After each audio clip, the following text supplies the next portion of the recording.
Bom, primeiramente, boa noite. É, Hoje a gente vai iniciar a segunda semana, né, de mini curso do CAEC, Centro Acadêmico de Engenharia Civil.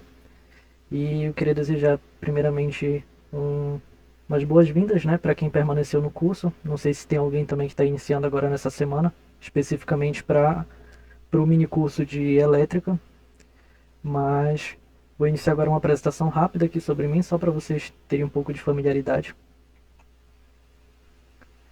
É, a nossa equipe, o Joelmisson iniciou a apresentação, né, na semana passada, ministrando os cursos de arquitetura estrutural. E nessa semana agora, quem vai ficar responsável por apresentar vai ser eu, Jaime Tavares. Eu tive um pequeno problema com a minha webcam, então infelizmente não vai dar para vocês verem meu rosto, mas fique registrado que esse daí sou eu, Jaime Tavares. Para quem não me conhece, eu sou graduando de Engenharia Civil, atualmente eu estou no nono semestre. Também sou licenciado em Física e atualmente sou coordenador de projetos da Mutatis de Engenharia. E hoje eu vou ficar responsável por repassar um pouco de conhecimento da parte de projetos elétricos para vocês e espero que vocês desfrutem bem, né, desses 5 dias de aulas que teremos. E para início, vamos começar com o cronograma do curso. Apresentando um pouco para vocês sobre o que a gente vai tratar durante essa semana. No primeiro dia, a gente vai falar um pouco sobre conceitos fundamentais. E aí a gente vai abordar a questão de geração, transmissão, distribuição de energia elétrica e introdução geral ao projeto de instalações elétricas. Ou seja, para que vocês consigam desenvolver o que vai ser apresentado para vocês na modelagem de Revit estrutural, a gente precisa iniciar primeiramente um, um breve uma breve introdução sobre o que é o projeto elétrico, sobre o que é eletricidade. Eu sei que muitos de vocês já têm uma noção do básico, seja do ensino médio ou seja de alguma disciplina da faculdade, mas eu senti essa necessidade de fazer essa introdução prévia antes de iniciar propriamente dito a questão da modelagem. E aí, após terminarmos, né, esses conceitos fundamentais, no segundo dia a gente já inicia a modelagem, preparando o vínculo, fazendo previsão de cargas, lançamento dos pontos elétricos, circuitos e a modelagem dos eletrodutos. A modelagem dos eletrodutos, já adiantando para vocês, é uma parte um pouquinho mais trabalhosa. Então, por conta desse trabalho, eu optei por dividir ela em 2 dias, dia 2 e dia 3. No dia 3 a gente finaliza a modelagem dos eletrodutos e já inicia a indicação da fiação, que é basicamente apontar no projeto onde vai passar cada circuito, onde vai passar cada, cada fio do tipo fase, cada fio do tipo terra, cada neutro, retorno e etc. No dia 4 a gente vai iniciar o dimensionamento dos circuitos de eletrodutos. E aí eu já vou mostrar para vocês um pouco mais de parte conceitual novamente, porque querendo ou não isso está imerso na questão da modelagem. Então a gente vai precisar retomar esse assunto de novo. Vou mostrar para vocês as principais normas que a gente utiliza para fazer o dimensionamento, no caso a NBR 5410, as NTs da Equatorial, que é a nossa concessionária, né? Vou mostrar para vocês como montar um quadro de cargas, indicar para vocês quais são os dispositivos de proteção, quando utilizá-los, qual eu devo utilizar em cada situação, mostrar para vocês como fazer um diagrama unifilar, apresentar para vocês o padrão de entrada, que é conforme as normas da Equatorial, já dando um spoiler para vocês. E aí a gente finaliza o dia 4. No dia 5, aqui na apresentação eu acabei me equivocando e coloquei dia 4 duas vezes, mas no dia 5 a gente vai iniciar o detalhamento final do projeto. Vou mostrar para vocês como fazer um detalhamento em 3D, detalhamento das proteções do quadro de cargas, que é o nosso QDC, a documentação do projeto e mostrar para vocês a apresentação do desafio. Sei que vocês já tiveram, né, alguma atividade que foi passada pelo Joelmisson na primeira semana. Então, já dando spoiler para vocês, vocês também vão ter uma atividade aqui com a gente.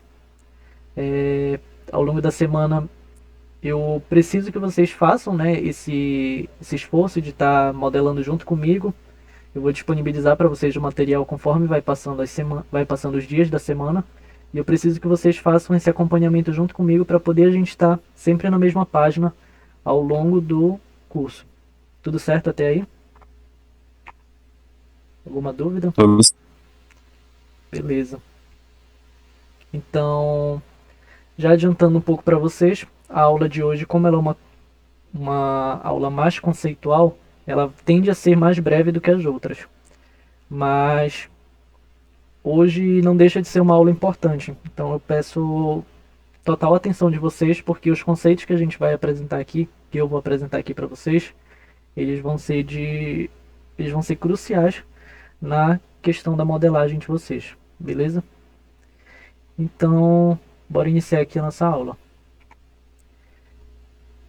Bom, o primeiro ponto que eu queria abordar com vocês é a questão do quadro de cargas, que é o ponto-chave do nosso projeto. O quadro de cargas é basicamente um resumo de tudo que está envolvido na questão do projeto elétrico. Ele vai apresentar para a gente quais são os circuitos, o que esse circuito representa, vai apresentar para a gente qual cabo vai ser utilizado, vai apresentar a potência, a corrente, tudo que é necessário para o projetista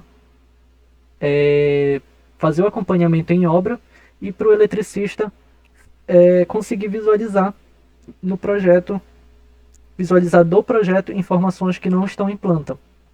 Então, apesar de muitas vezes ser negligenciado, ser colocado valores aleatórios por aí, infelizmente se faz muito isso, é um fator que demanda muita atenção. Então, assim como eu considero essencial no projeto elétrico, eu vou ensinar para vocês como fazer e eu espero que vocês aprendam de verdade como montar um. Beleza? Então, a partir do quadro de cargas, eu já vou apresentar para vocês aqui os nossos principais conceitos do dia. O primeiro conceito é o conceito de energia elétrica. Parece ser um conceito bem simples, né? Um conceito bem óbvio, que eu imagino que vocês já tenham tido familiaridade, como eu disse anteriormente, seja em ensino médio, seja em outras disciplinas da faculdade, seja da UFPA, seja de faculdade de fora. Mas eu achei necessário trazer aqui pra gente, mais por conta dessa introdução. E energia basicamente é a capacidade de realizar trabalho. É uma coisa que a gente vê, né, bastante por aí. E apesar de acharmos que existe somente a energia elétrica, existem outras formas de energia. Então, já fazendo essa diferenciação das outras formas de energia, a energia elétrica ela é basicamente o resultado, né, do movimento das partículas eletricamente carregadas, no caso, os elétrons. Então, a partir desse conceito, a gente consegue absorver N outros conceitos, que eu vou seguir apresentando aqui, e dois dos principais para o nosso desenvolvimento de um projeto elétrico são tensão e corrente. Tensão e corrente são dois pontos que vocês ao longo do curso vão perceber que vão estar em cada pedaço da nossa modelagem. Seja no lançamento de uma tomada, seja no lançamento de uma luminária, de um ponto de força, que mais para frente vocês vão ter contato com todos esses termos. Vocês vão perceber que tensão e corrente vai estar em tudo. Vocês podem visualizar aqui, voltando um pouco na apresentação, no quadro de cargas, na terceira, quarta, quinta, sexta coluna, tensão. Vocês podem ver que está tudo 127. Atualmente na equatorial, é possível visualizar na norma que tem alguns estados que trabalham com tensão 127, tem alguns estados que trabalham com tensão 220.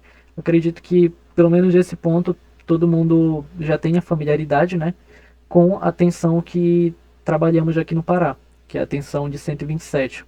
Vocês podem ver que em alguns locais eles descrevem na tomada 127 volts, em outros eles descrevem 110 volts, mas é basicamente a mesma coisa, beleza? E aí, para a gente, a tensão de 220 é a tensão entre fase e fase, entre duas fases. Para outros estados que são atendidos pela Equatorial, que eu não vou saber dizer agora de cabeça quais são, a tensão 220 é como se fosse a nossa tensão 127, tensão entre fase e neutro. E aí vocês podem visualizar aí na sétima coluna o número de fases, que é justamente o que eu acabei de explicar. Como a tensão 127 para a gente, aqui do Pará, é a tensão entre fase e neutro, a gente trabalha com somente uma fase. Existe sim casos em que a gente vai ter dispositivos elétricos que trabalham com duas fases. Por exemplo, ar-condicionado, chuveiro elétrico, motor de bomba de recalque. Esses dispositivos vão trabalhar com duas fases, mas a tensão deles vai ser 220, não vai mais ser 127 para a gente, beleza? E a questão da corrente, que eu havia comentado, é basicamente o ponto fundamental do dimensionamento de cabos. Mais para frente, na aula 3, se eu não me engano, que a gente vai entrar na parte do dimensionamento elétrico, vocês vão ver que a NBR 5410, que vocês vão ter bastante contato ao longo do curso, ela vai falar sobre dimensionamento de cabos. E aí no dimensionamento de cabos vocês vão ver que cada cabo possui um limite de corrente que ele suporta. O cabo de 2.5, por exemplo, ele possui um limite de 24 amperes. Isso em condições ótimas. O cabo de 4, por exemplo, possui corrente de 32 amperes, também em condições ótimas. Mas vocês vão ver que nem sempre a gente vai ter essas condições ótimas. E aí, diferenciando já para vocês de forma mais clara o que é a tensão e o que é a corrente, a tensão é basicamente a força que impulsiona os elétrons livres nos condutores. E a corrente é o movimento ordenado dos elétrons livres nos condutores. São conceitos de forma escrita um pouco similares, mas que são completamente diferentes. A unidade de medida da tensão é volt e a unidade de corrente é o ampere. Acredito que vocês também já tenham tido bastante contato com essas duas unidades de medida, né? E passando já agora para a questão da potência elétrica, que está intrinsecamente ligado à tensão e à corrente, a gente vai perceber que é basicamente uma continha muito simples, mas que está no nosso dia a dia como projetista elétrico. A potência, no caso em volt-ampere, ela é igual a tensão vezes a corrente, ou seja, o produto entre tensão e corrente. Esse esquemazinho de ficar trabalhando com a igualdade e com a multiplicação de tensão e corrente a gente faz bastante também, principalmente na questão do dimensionamento. E aí, voltando aqui um pouco de novo no nosso quadro, vocês vão visualizar aqui, já dando um spoiler para vocês, nessa coluna, não sei se vocês conseguem visualizar o cursor do meu mouse, mas é a terceira, quarta, quinta coluna. Vocês vão ver potência total em volt-amperes. Se vocês pegarem esse valor e dividirem pela tensão, ou seja, da primeira linha aqui, 1014 dividido por 127, vai dar exatamente a nossa corrente, 7,99, que é basicamente isso que eu exemplifiquei aqui para vocês. E o que é a potência? Potência, eu acho que de todos esses termos que eu tenho trabalhado aqui com vocês até então, é o termo que vocês estão mais familiarizados. Principalmente quando a gente pensa em algum equipamento. Por exemplo, pessoal que é mais voltado para essa questão de TI, pessoal que gosta de jogar principalmente. Qual é a potência da fonte do computador? Normalmente varia entre 500 e 650. O do meu, por exemplo, é 550. Então, 550 watts. Então, são coisas que estão mais no nosso dia a dia do que as demais que eu tenho apresentado para vocês. Então eu acredito que esse conceito esteja mais do que desmembrado, né, dentro da sociedade. Mas, resumidamente, a potência é basicamente a força ou a intensidade que a eletricidade alimenta nossos dispositivos elétricos. Tudo certo até aqui, pessoal? Esses três conceitos? Tudo ok. Beleza. E aí, só diferenciando para vocês de agora quais são as potências elétricas que nós trabalhamos, basicamente são essas três. A primeira é potência aparente, que é a potência total do circuito elétrico, instalação ou fonte de eletricidade oferecida. Essa potência aparente é basicamente o valor de tensão vezes corrente sem qualquer correção. E a potência ativa é a potência aparente, só que com um valor de correção, que eu já vou explicar para vocês qual é esse valor de correção. Mas conceitualmente a potência ativa representa a energia que realmente foi utilizada para se transformar em uma nova. Pensem assim, quando a gente está trabalhando com eletricidade, a gente sabe que nem sempre aquilo que a gente acha que é realmente é. O que isso quer dizer? Eu tenho determinada potência. Se eu pegar essa potência e multiplicar pela corrente, multiplicar pela, dividir pela tensão, desculpa, eu vou encontrar a corrente. De forma bem simples, eu vou encontrar uma corrente que não é a corrente que realmente está acontecendo no meu sistema. O que isso quer dizer? Que parte da potência foi perdida nesse processo. Se vocês olharem atrás de embalagens de lâmpada, embalagens de tomada ou de qualquer outro equipamento elétrico, vocês vão encontrar um indicativo chamado fator de potência. Fator de potência é basicamente um coeficiente de ponderamento que a gente vai utilizar para poder determinar quanto daquela potência realmente está sendo utilizada no nosso sistema. Geralmente em lâmpadas vocês vão encontrar lá atrás da embalagem que o fator de potência é 0,92. O que isso quer dizer? Que 92% daquela potência realmente é aproveitada. Dando um spoiler para vocês da norma da Equatorial, ela sugere para a gente que a gente considere em projeto o fator de potência para luminárias de LED igual a 0,7, ou seja, com aproveitamento de 70%, que é basicamente o que a gente consegue visualizar aqui no nosso quadro de cargas. Aqui na quarta coluna a gente tem FP, que é o fator de potência. O primeiro circuito se chama iluminação interna 01, ou seja, aqui nesse circuito a gente vai trabalhar única e exclusivamente com iluminação. E aí, tendo em mente que atualmente o tipo de iluminação mais usual no nosso dia a dia é a iluminação em LED, a gente vai ter a Equatorial determinando que o fator de potência para luminárias de LED é de 0,7, que foi o valor que eu considerei aqui nesse quadro de cargas.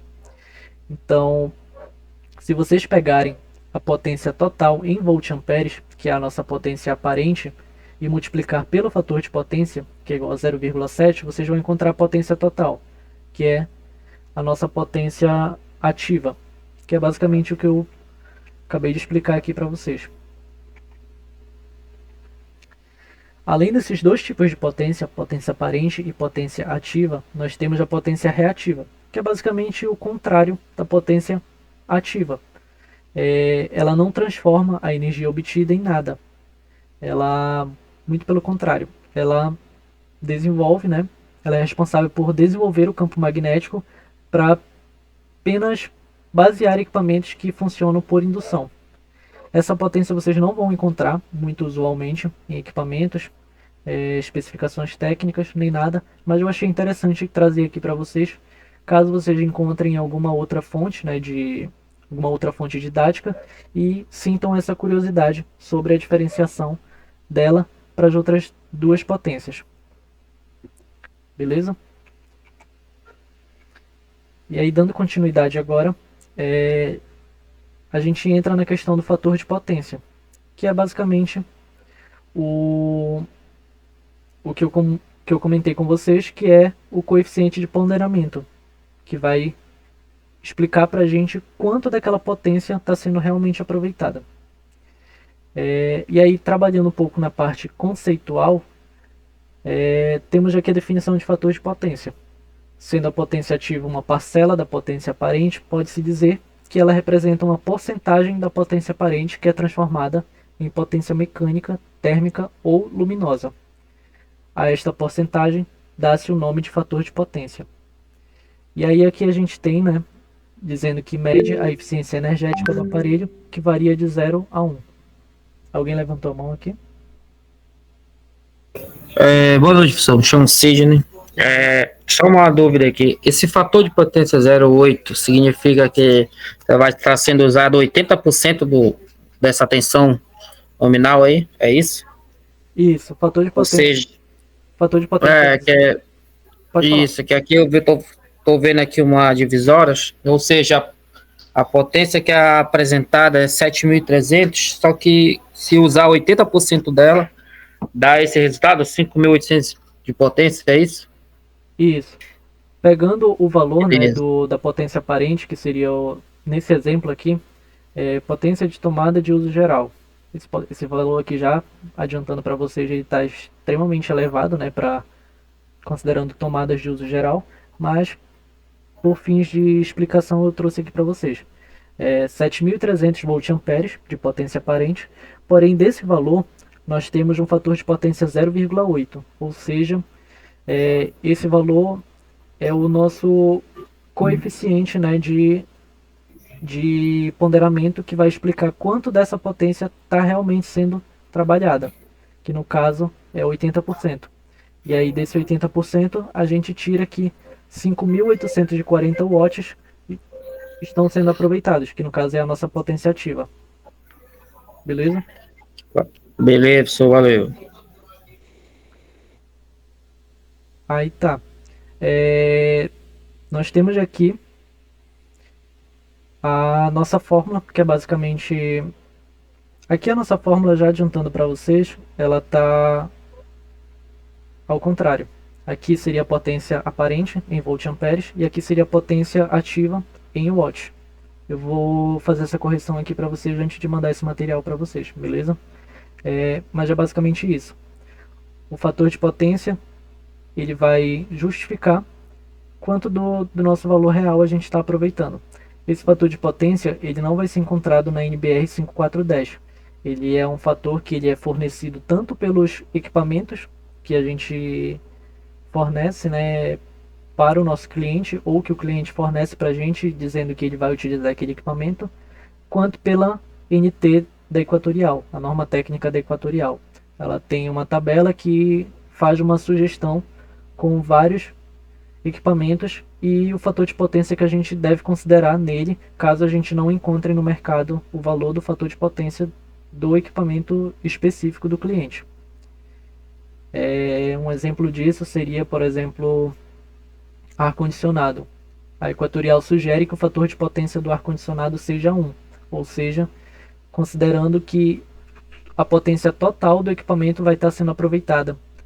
Potência total aparente vai estar sendo convertida em potência ativa.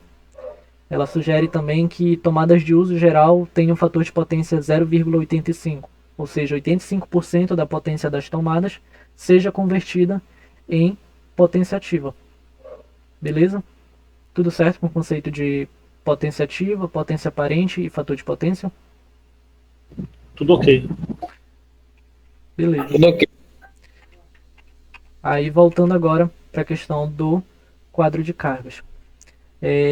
Aqui no quadro de cargas a gente tem outros conceitos que vão entrar mais especificamente na questão do dimensionamento, mas eu acho um pouco complicado de explicar agora, porque mais para frente a gente vai ter que retomar novamente, porque não é uma coisa tão simples assim de se pegar. Então, essa questão do dimensionamento eu vou buscar trazer com vocês ao mesmo tempo em que eu faço a modelagem. Eu acredito que assim vai ser mais produtivo tanto para vocês quanto para mim.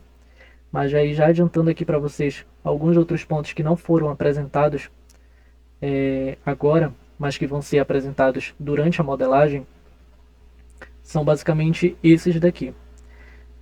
Circuito é o número do circuito, isso daqui é basicamente uma questão de organização do projetista.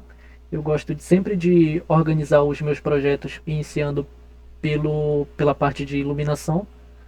Normalmente cada pavimento fica dividido entre 2 circuitos de iluminação, mais ou menos. Então, os 2 primeiros circuitos eu deixo destinados a isso. Os circuitos posteriores eu deixo destinado a tomadas de uso geral. E depois eu deixo destinado às tomadas de uso específico. Vocês devem ter ouvido falar desse termo, né, de tomadas de uso específico. É um termo que ainda hoje é muito utilizado. Eu já não gosto mais de tratar dessa forma, porque a NBR 5410 ela teve uma atualização não tão recente, mas recente, e nela não existe mais esses termos, tomada de uso geral e tomadas de uso específico. Ela se refere a tudo como sendo ponto de força ou ponto de luz. Então, eu não trabalho mais com esses 2 termos, tomada de uso geral e tomada de uso específico. Mas, para quem gosta, tomadas de uso específico são basicamente tomadas que servem única e exclusivamente para determinado equipamento. Por exemplo, tomada de geladeira, tomada de ar-condicionado. Tomada de ar-condicionado, na verdade, não existe, tá? A norma, inclusive, ela prescreve que a gente não pode ligar ar-condicionado em tomada. Tem que ser ligado diretamente no nosso sistema elétrico. Então, se vocês verem por aí ar-condicionado ligado em tomada, saibam que isso está errado. Beleza? A segunda coluna é a descrição do circuito. Essa descrição do circuito, eu sugiro que vocês sejam o mais sucintos possíveis. Por quê? Porque isso daqui vai ser levado para a obra. Se vocês descreverem muita coisa aqui, vai ser ignorado. Porque na obra é uma correria, então sejam breves. Por exemplo aqui, iluminação interna 01, iluminação interna 02. TUG, que é tomadas de uso geral, iluminação de emergência. Muito simples, beleza? Que é uma coisa que vai ser levado para a obra, então precisa ser lido com facilidade e compreendido com facilidade. Outra coisa, números de fases. Número de fases vai descrever quantas fases aquele nosso circuito vai estar utilizando para ser acionado. Eu já comentei com vocês anteriormente que tem circuitos que a gente utiliza em 127 e circuitos que a gente utiliza em 220. Os circuitos de 127, para a gente do Pará, são circuitos com uma única fase, que 127 é a tensão entre fase e neutro. Circuitos em 220, eu acabei não trazendo nenhum exemplo aqui para vocês nesse quadro, são circuitos que utilizam 2 fases, que é a tensão 220 entre fase e fase. E aqui já entrando um pouco na questão do dimensionamento, a gente tem o fator de correção por agrupamento e o fator de correção por temperatura, que são basicamente essas 2 colunas aqui. 3, 4, 5, 6, 7, a 8ª e a 9ª coluna. O FCA, fator de correção por agrupamento, ele é um fator que a norma da ABNT, a 5410, ela sugere que nós devemos considerar em projeto referente à quantidade de cabos que vai ter dentro do nosso eletroduto. Vocês sabem, né, que tem atualmente vários tipos de eletroduto. Nós temos o eletroduto amarelo, o eletroduto laranja, o eletroduto rígido, o eletroduto de aço galvanizado. E aí, todos esses tipos de eletroduto, eles vão ter um percentual limite que vocês vão ver com calma na hora do dimensionamento, mas que eu já adianto para vocês aqui, que é de 40%. A gente não pode ultrapassar o percentual de 40% de preenchimento da área de seção do eletroduto. Por quê? Porque quanto mais cabos a gente tiver dentro do eletroduto, menor vai ser o rendimento desse cabo, de cada cabo individualizado. Então, quanto menos cabos a gente tiver, maior vai ser o nosso fator de correção por agrupamento. E quanto maior for o nosso fator de correção por agrupamento, menor vai ser a seção do nosso cabo. Ou seja, mais barato vai ser o nosso projeto. Então a gente sempre busca o encaminhamento que traga o melhor aproveitamento com a menor quantidade de cabos, para que a gente evite esse tipo de coisa. Beleza? Fator de correção por temperatura. Fator de correção por temperatura é referente à temperatura ambiente onde está sendo executado aquele projeto. Esse fator de correção por temperatura, eu costumo dizer que a gente sempre tem muita sorte de morar no Pará com relação a esse dimensionamento, né? Porque se vocês forem olhar na tabela da ABNT, a temperatura média que a gente considera aqui no Pará é de 30 graus. 30 graus Celsius. Então, na tabela da ABNT, desculpa, ele sugere que para essa temperatura, o fator de correção por temperatura é 1. Ou seja, ele só existe para a gente. Ele só está ali para compor a tabela. A gente sempre vai considerar 1. Beleza? E aí, em seguida, a gente tem esse IN, IP e IC. O que seriam esses três? Os três são referentes já à corrente. Como vocês podem ver, entre parênteses, tem o A, que é de ampere, que eu já expliquei para vocês que é a nossa unidade de medida de corrente. Mas eles são diferentes entre si. O IN é a corrente nominal. O que é a corrente nominal? Eu mostrei para vocês aqui, anteriormente, a fórmula da corrente, que é basicamente a nossa potência dividido pela tensão, ou a potência igual ao produto entre tensão e corrente. Então, a nossa corrente nominal, ela vai ser a nossa corrente que deveria existir, a nossa corrente que deveria funcionar. É a divisão entre a potência total, que é em volt-amperes. Por exemplo, aqui no primeiro circuito nós temos 1014 dividido por 127, que é a tensão. Isso vai nos dar a nossa corrente de 7,99 amperes. E o que seria a corrente de projeto? Eu expliquei para vocês que a gente tem esses dois fatores, o fator de correção por agrupamento e o fator de correção por temperatura. O produto entre esses dois fatores e a corrente nominal vai resultar na corrente de projeto. O que isso quer dizer? Que a nossa corrente, sendo a divisão da potência total pela tensão, ela não é uma corrente real. Por quê? Porque a gente vai estar perdendo corrente para agrupamento de cabos, a gente vai estar perdendo corrente para temperatura e a gente vai estar perdendo corrente para queda de tensão, que é uma coisa que eu ainda não expliquei para vocês, que eu vou explicar mais para frente, que já entra mais especificamente na questão da modelagem por conta de distância, comprimento de eletroduto, etc. Que é mais fácil explicar para vocês na prática como funciona. Tudo isso vai resultar em uma perda de corrente. Então a gente faz essa correção para poder verificar qual é a nossa corrente real de projeto. A corrente nominal então deu 7,99, dividido por 0,72, a gente vai encontrar a nossa corrente de projeto, 11,09.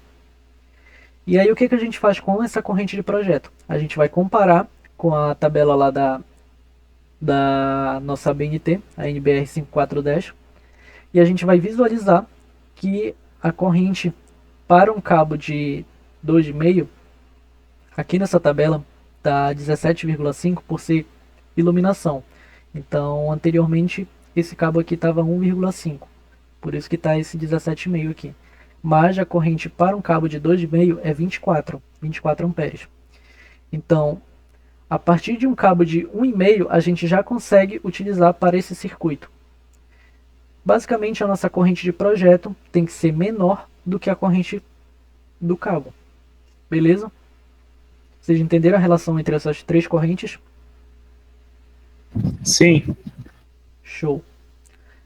E aí o que acontece? Para fins de dimensionamento, a gente tem que especificar para a obra a proteção e os cabos. O que seria a proteção? Seria o disjuntor que vai ser utilizado no nosso quadro, que eu também vou mostrar para vocês como a gente insere esse quadro no Revit.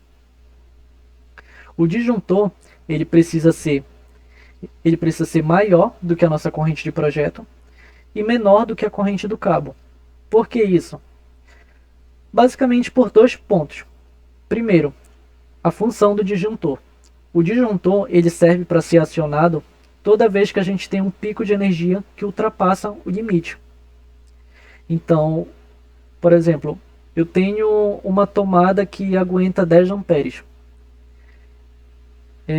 A gente vê por aí que acontece de pessoas saírem colocando equipamentos em tomadas sem se atentar muito com isso. Por exemplo, um secador de cabelo com corrente de 15 amperes. A tomada não vai aguentar aquilo. A tomada vai queimar se não tiver devida proteção. Então o que eu faço? Eu coloco um disjuntor de 10 amperes e aí se o meu equipamento ultrapassar o limite de 10 amperes, o disjuntor vai ser acionado e a tomada vai deixar de receber corrente. Ou seja, ela não vai queimar, ela só não vai funcionar. Então é basicamente essa a função do disjuntor. Evitar que a gente tenha algum acidente por conta de diferença entre corrente de equipamento e corrente limite do cabo ou do circuito, né, no geral. E é basicamente isso. O disjuntor ele tem que ser maior do que a corrente de projeto, porque a corrente de projeto é uma previsão de carga que a gente faz, então a gente tem que atender aquela previsão, mas ele tem que ser menor do que a corrente do cabo, porque ele tem que ser acionado antes do cabo chegar no seu limite. Ele tem que ser menor ou igual à corrente do cabo. Beleza? E aí aqui para o final a gente tem os cabos, que são a especificação que a gente passa para o nosso cliente. Vocês vão visualizar na hora do detalhamento melhor como é que funciona essa especificação. Mas já adiantando para vocês, o primeiro número aqui, no caso o 2,5, que está do lado, imediatamente ao lado da hashtag, ele representa a seção do fase. Ou seja, nesse circuito eu tenho um fase de 2,5 milímetros quadrados. O 2,5 que está entre parênteses, ele vai representar para a gente a seção do nosso cabo neutro, que vocês também vão ter contato durante o dimensionamento, durante a modelagem. E o último número, ele é mais intuitivo, T.2,5, significa que o nosso terra ele possui seção igual a 2,5. São coisas que podem parecer muito confusas para vocês de primeira. Essa é normal, essa é só uma aula introdutória, só para vocês já terem uma familiaridade com esses conceitos, mas vocês vão se adaptando conforme a gente for trabalhando a questão da modelagem. E por último, a gente tem essas três fases, fase A, fase B e fase C. É comum também vocês verem em projetos por aí sendo especificado fase R, fase S e fase T. É basicamente a mesma coisa. É só uma questão de nomenclatura e varia conforme a preferência do projetista. Beleza? E o que seriam essas três fases? Atualmente, no Pará, a gente tem três tipos de distribuição de energia. O sistema monofásico, que possui uma única fase, o sistema bifásico, que possui duas fases, e o sistema trifásico, que possui três fases. Vocês quase não vão ver, basicamente não vão ver, nenhum lugar utilizando o sistema monofásico. Por quê? Porque é muito difícil você não ter em um local, seja uma casa, seja um estabelecimento, nenhum ponto que tenha duas fases. No mínimo você vai ter um ar-condicionado ali. Então, sempre vai ser no mínimo bifásico. O sistema bifásico, ele, apesar de ser mais comum do que o monofásico, ainda assim é muito pouco usual. É mais comum em residências térreas e as mais antigas, que as mais atuais também já adotam mais o sistema trifásico. É melhor, inclusive, para a questão de dimensionamento. Vocês vão ver mais para frente que ele ajuda a gente a reduzir os custos com seção de cabo. E o sistema trifásico basicamente vai trazer para a gente essas três fases. Então, vocês vão ver como a gente vai fazer essa questão da separação entre circuito em cada fase, o que a gente leva em consideração para fazer isso e etc. E aí, já contextualizando vocês sobre o que seriam essas fases, não sei se todos vocês estão familiarizados com isso, mas é um termo até relativamente comum de se ouvir. Por exemplo, recentemente eu estava na academia e aí as esteiras estavam todas paradas, não tinha nenhuma funcionando. Aí eu ouvi lá o instrutor conversando com um rapaz que trabalhava lá e eles disseram: ah, as esteiras não estão funcionando porque uma das fases parou de funcionar. É basicamente isso. Nós temos aqui três fases. Se a fase A, por exemplo, para de funcionar, o nosso circuito de iluminação ele não vai funcionar, o nosso circuito de administrativo 02 não vai funcionar e o fogão também não vai funcionar. Mas as outras fases vão continuar funcionando, porque elas são independentes dessa primeira fase. Exceto se a gente tiver um circuito bifásico, que infelizmente eu não me atentei a trazer para vocês aqui. Mas basicamente é isso. Tudo certo até aqui? Tudo certo.